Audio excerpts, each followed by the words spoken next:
விஜய், ஹரி, பிரபு இந்த 3 பேரும் final year engineering படிக்கக்கூடிய ஸ்டூடெண்ட்ஸுங்க. இவங்க எப்பயுமே காலேஜ் போகிற நாட்களோட காலேஜை விட்டு வெளியில் சுற்றுற நாட்கள் தான் அதிகம். இருந்தாலும் அந்த காலேஜை சுற்றியுள்ள பகுதிகளிலேயே, அதாவது ரொம்ப ஒரு கிராமப்புறமான பகுதியாக இருக்கிறனால அந்த பகுதிகளிலேயே சுற்றி திரிவது இவங்களோட வழக்கம்ங்க.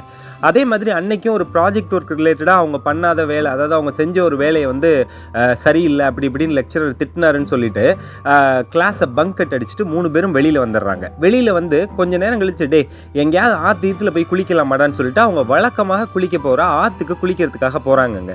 கிட்டத்தட்ட அவங்களோட செமஸ்டர் ஹாலிடேஸ் முடிஞ்சு திரும்பி அந்த காலேஜுக்கு முதல் முறை அந்த ஆற்றுக்கு அவங்க போகிறதுனால அங்கே தண்ணி சுத்தமாகவும் இல்லை, அந்த ஆற்றுல ஓடவும் இல்லைங்க.